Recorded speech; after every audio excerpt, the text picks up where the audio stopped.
Hello guys, welcome to my channel. Today நம்ம பார்க்க போகிற ரெசிபி என்னென்னா, ராகி மாவை யூஸ் பண்ணி எப்படி ஒரு ஈஸியான ஸ்வீட் ரெசிபி செய்யலாம்னு பார்க்கலாம் வாங்க.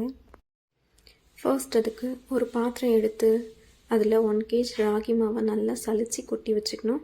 கொட்டின மாவில் தண்ணி ஊற்றி சப்பாத்தி மாவு போல் பிசைஞ்சு சைடாக எடுத்து வச்சுக்கணும். நெக்ஸ்ட்டு ஸ்டவ் ஆன் பண்ணி அதில் ஒரு பாத்திரம் எடுத்து வச்சு 1 கப் வெல்லம் சேர்த்து 1/2 கப் தண்ணி ஊற்றி அதை நல்லா கொதிக்க வைக்கணும். அது ஒரு பக்கம் கொதிச்சிட்ருக்கப்போவே இன்னொரு ஸ்டவ் ஆன் பண்ணி அதில் பாத்திரம் வச்சு 1 கப் வேர்க்கடலை கொட்டி நல்லா வறுத்தெடுத்து பவுடர் ஆக்கிக்கணும். இந்த ரெசிபியை 2 டைப்பில் பண்ணலாம். ஒன்று ராகி மாவு யூஸ் பண்ணி பண்ணலாம், இன்னொன்று கோதுமை மாவு யூஸ் பண்ணி பண்ணலாம். ரெண்டுமே செம்ம டேஸ்டியாக இருக்கும்.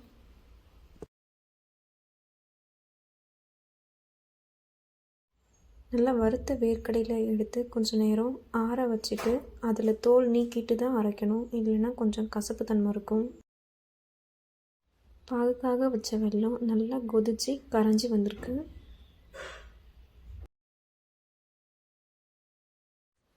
ராகி மாவை பசைஞ்சு வச்சோம் இல்லையா, இப்போது அதை எடுத்து ஒரு வாழை இலையில் போட்டு நல்லா அடை மாதிரி தட்டி எடுத்துக்கலாம்.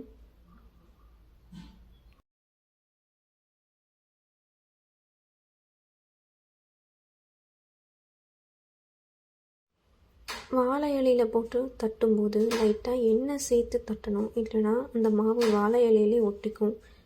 அப்புறம் எடுக்கும்போது ரொம்ப கஷ்டமாக இருக்கும். தட்டும்போது மெலிசாக தட்டாமல் தப்பமாக தட்டணும்.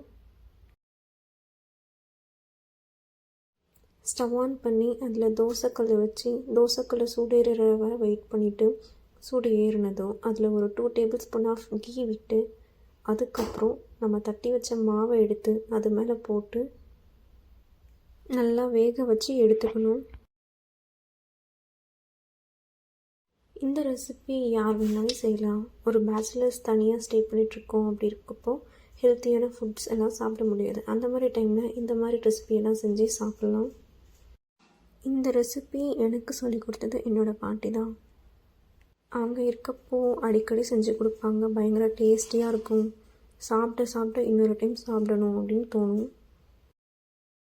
எங்கள் ஊரில் இந்த ரெசிபியோட நேம் குழுக்கடை. உங்கள் ஊரில் இந்த ரெசிபியோட நேம் என்னென்னு கமெண்ட் செக்ஷனில் கமெண்ட் பண்ணுங்கள்.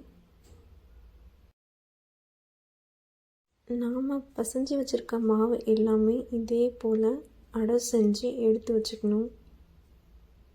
எனக்கு கீ பிடிக்காது அப்படின்னா நீங்கள் அதில் ஆயில் கூட ஊற்றி யூஸ் பண்ணிக்கலாம். நிறைய ஆயில் ஊற்றினா நல்லா கிறிஸ்பியாக நல்லாயிருக்கும்.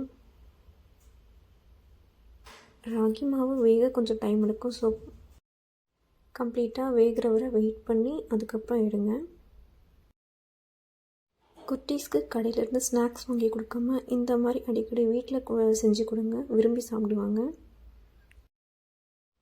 நம்ம பாகுக்காக வெல்லம் போட்டு வச்சுருந்தோம் இல்லையா, அதில் 1 கப் துருவின தேங்காய் எடுத்து கொட்டிக்கணும். 1 கப் அரைச்சி வச்ச கடலை மாவு, அது கூடவே காடமண் ஏலக்காய் தூளும் சேர்ந்து போட்டுக்கணும். வேர்க்கடலை பவுடர் போட்டதுமே லைட்டாக பொங்க வர்ற மாதிரி இருக்கும்.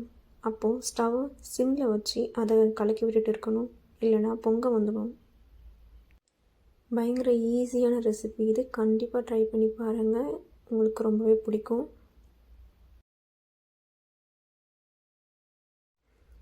வேர்க்கடலை மாவு தேங்காய் எல்லாமே கொஞ்சம் நேரம் நல்லா கொதிக்கட்டும். நல்லா கொதிச்சாதான் அதோட டேஸ்ட் இன்னும் நல்லாயிருக்கும், இல்லைனா நல்லா இருக்காது. வேர்க்கடலை மாவும் தேங்காய் காடமண் பவுடர் எல்லாமே பயங்கரமாக ஜாகரி கூட இன்ஃப்யூஸ் ஆகிடும். இன்ஃப்யூஸ் ஆனதுக்கப்புறம் ஒரு திக்கான கன்சிஸ்டன்சி வரும். அந்த மாதிரி டைமில் ஸ்டவ் ஆஃப் பண்ணிவிட்டு அதை இறக்கி வச்சுக்கலாம்.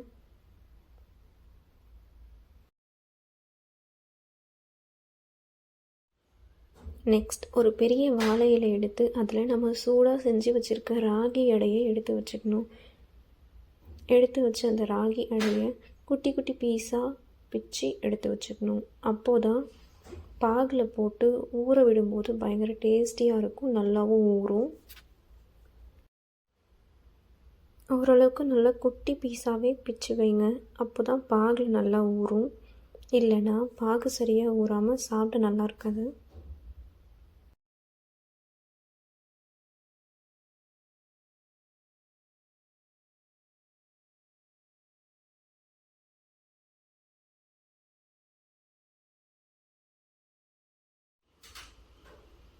குட்டி குட்டி பீஸாக பிச்சு வச்சுருக்க இந்த ராகி அடையை எடுத்து நம்ம ஆல்ரெடி செஞ்சு வச்சுருந்த பாகில் கொட்டி நல்லா மிக்ஸ் பண்ணணும். நம்ம எந்த அளவுக்கு மிக்ஸ் பண்ணுறோமோ அந்த அளவுக்கு அந்த பாகு அதுக்குள்ளே இறங்கும். அப்போது தான் சாப்பிடவும் நல்லா டேஸ்டியாக இருக்கும். இதை நம்ம ஒரு நைட் ஃபுல்லாக அப்படியே ஊற விட்டுட்டு நெக்ஸ்ட் டே சாப்பிட்டோன்னா இன்னும் நல்லா டேஸ்டியாக இருக்கும். ட்ரை பண்ணி பாருங்கள். நார்மலாக குட்டீஸ்க்கு நம்ம ஒரு ஹெல்த்தியான ரெசிபி தான் கொடுக்கணும்னு ட்ரை பண்ணுவோம். இந்த மாதிரி ஒரு ரெசிபி செஞ்சு கொடுத்து பாருங்கள். அவங்களும் நல்லா விரும்பி சாப்பிடுவாங்க. மேக்ஸிமம் களி தான் செய்வாங்க. பட் களி யாருக்கெல்லாம் பிடிக்குதோ இந்த மாதிரி செஞ்சு பாருங்கள். ரியலி டேஸ்ட் பயங்கரமாக இருக்கும். சாப்பிட்டுக்கிட்டே இருக்கு.